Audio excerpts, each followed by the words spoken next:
நீங்க ஏதாவது கேளுங்க. இந்த நிகழ்ச்சி நண்பர் சந்துரு மற்றும் நட்ராஜ் மற்றும் திவாகர் இந்த பகுதி மக்களோடு சேர்ந்து சீரும் சிறப்போடு 10-20 வருஷத்துக்கு மேலே நடத்திட்டு இருக்காங்க. நான் எப்போ கூப்பிட்டாலும் சந்திர கூப்பிட்டா வருவேன். பல நேரங்களில் வந்திருக்கேன். பல குழந்தைகளுக்கு விருதுகள் கொடுத்துருக்கேன். இந்த முதல் முறையாக இந்த தொலைக்காட்சிகள் எல்லாம் இந்த விஷயத்தை ஊடகங்கள் நீங்கள் கொண்டு சேர்க்குறீங்க. அதுக்காக உங்களுக்கு நான் ரொம்ப நன்றி கடன் பெற்றிருக்கேன். இது பார்க்க சாதாரணமான ஒரு விஷயமா இருக்கலாம், மாற்றுத்திறனாளிகள் தானே என்ன அப்படின்னு. இந்த மாறி வர சமுதாயத்தில் இந்த எங்கே பார்த்தாலும் மது போதை வஸ்துக்கள் அதிகமாக புழங்குற ஒரு நாட்டில் இளைஞர்களையும் ஆற்றல் மிக்கவர்களாக மாற்றுறதுக்கு இந்த இளைஞர்கள், நடன கலைஞர்கள் நூற்றுக்கணக்காக ஆயிரக்கணக்கான பேர் இங்கே ஆடிட்டு இருக்காங்க. அப்படி ஒரு ஆக்கப்பூர்வமான சக்தியாக ஆற்றல் மிகுந்தவர்களாக மாற்ற வேண்டிய சூழ்நிலையில் நாம் இன்னைக்கு இருக்கோம். இது விளையாட்டு இல்லை, இது இன்னைக்கு ரொம்ப மோசமான சமுதாய சீர்கேடாக போதையும் மதுவும் இதுக்கு அடிமையாகி மக்கள் வீணாக போய்கிட்டு இருக்க நேரத்தில் இப்படி கைகால் ஊனத்தோட இறைவன் படைப்பில் இப்படி பழிவாங்கப்பட்டவர்களா, அதுவும் இன்றைக்கி பார்த்திங்கன்னா தமிழ்நாடு முழுக்க, இந்தியா முழுக்கவும் அதிகமான விபத்துக்கள் நடக்குது. இந்த டிசம்பர் மாதத்தில் தான் அதிகமாக நடக்குது. அதுக்கு காரணமும் இந்த போதை வஸ்துக்களாகவும் இருக்கலாம், சதியின் விதியின் காரணமாகவும் இருக்கலாம். அதில் உடல் உறுப்புகளை இழுக்கிறது அதுவும் நடக்குது. அப்படி இருக்கையில் இது பிறக்கிறது ஒரே ஒரு தடவை. இந்த நிமிஷம், இந்த நொடி அடுத்து போனால் வராது. அப்படி இளைஞர் பெருமக்கள் வாழ்க்கையை மீண்டு எழுந்து, எந்த போதைக்கு அடிமையாகாமல் மீண்டு எழுந்து சாதனை பண்ணணும், அப்பா அம்மா வாழ வைக்கணும், இந்த நாட்டை தலைமுறை செய்யணும் அப்படிங்கிறத அந்த மெசேஜ்.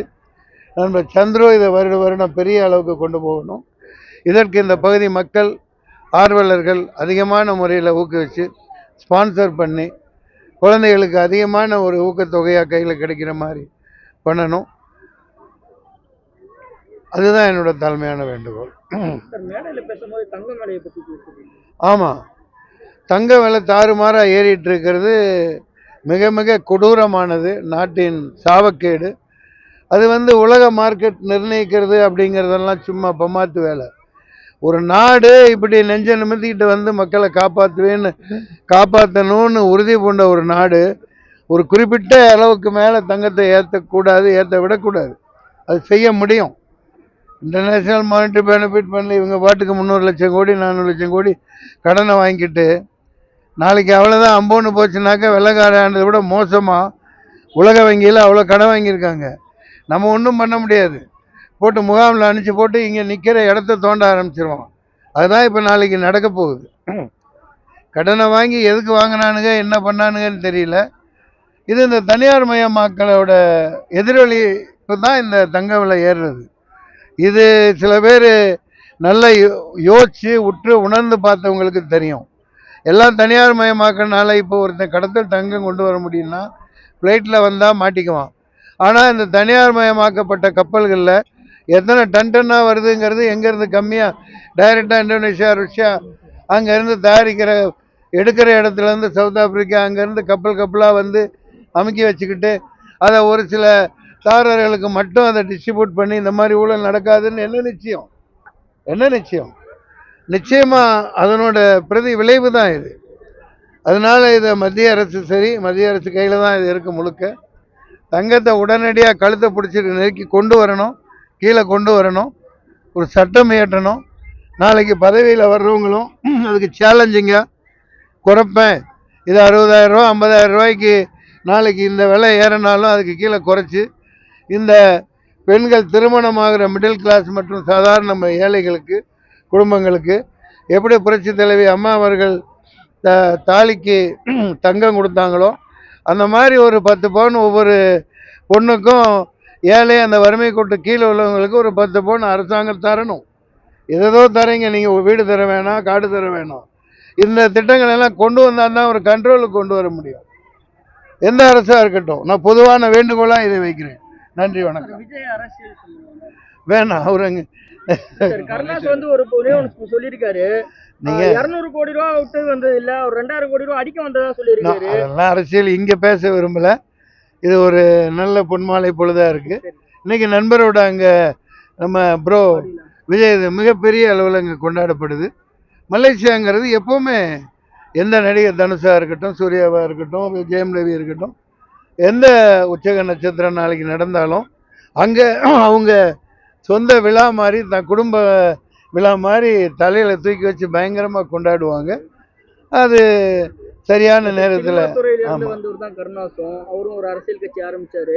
ஆனா அதே துறையில இருந்து வந்த விஜய் வந்து இப்படி ஒரு விமர்சனத்துக்கு உள்ள இல்ல இல்ல அதை இப்ப பேசுறதுக்கு அதெல்லாம் அதை இப்ப பேச வேண்டிய இடம் இது இல்லை. நானும் ஆதரிச்சேன், அப்புறம் நானும் எதிர்த்து அவர் யாரால இறக்கி விடப்பட்டவர்னு தெரியுது, வெளிப்படையா தெரியுது.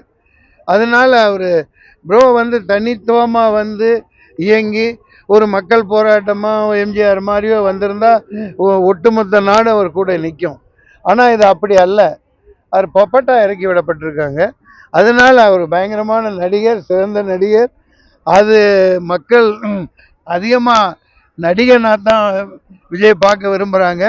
இப்போவே பாருங்களேன், அங்கே இது கடைசி படம், ஐயையோ நடிக்க மாட்டாங்களே அப்படின்னு ரசிகர்கள் அவ்வளவு அதிகமாக இருக்காங்க. நடிக்க தான் விரும்புகிறாங்க. அதுக்காக அரசியலில் வரக்கூடாது, ஒரு பதவிக்கு வந்து ஆட்சியை பிடிக்கக்கூடாதுன்னா சொல்லவே மாட்டேன். அது அவர் களத்தில் இறங்கி போராடி வருவார். நானும் களத்தில் இருப்போம். எல்லாம் இருக்கீங்க. தமிழக அரசு என்ன செய்யணும்? நிறைய செய்வாங்க. நீங்க என்ன செய்யக்கூடாதுன்னு நினைக்கிறீங்க? என்ன எல்லாமே செய்யலாம், நிறைய செய்யலாம். இப்போ என்ன செஞ்சிருக்காங்க என்னங்கிறத பத்தி எனக்கு அதிக தகவல் இல்லை. ஆனா விளையாட்டுத்துறை சிறந்த மேம்பட்டு இருக்கு. பாரா ஒலிம்பிக்ல பல மெடல்களை வாங்கியிருக்காங்க.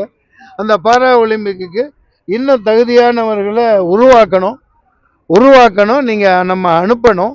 தமிழக அரசு பெரிய அளவுக்கு பண்ணும். இந்தியாவிலேயே எந்த ஸ்டேட்டும் செய்யாத அளவுக்கு தமிழ்நாடு அரசு செய்யுது. கண்கூட நான் பார்க்குறேன். அதற்காக பாராட்டுக்கள். இன்னும் மென்மேலும் இந்த அடுத்த பாரா ஒலிம்பிக்லாம் ஒரு 100 மெடலை கொண்டு வரலாம். இந்தியா சார்பாக தமிழ்நாடு கொண்டு வரணும்னு வேண்டிக்கிறேன். நன்றி, வணக்கம். அடுத்த நாள் காலையில் பூவாக்கு வெளியே பாருப்பா. ஆமா, 2006 பார்ப்போம். Happy new year, happy Christmas, Pongal வாழ்த்துக்கள்.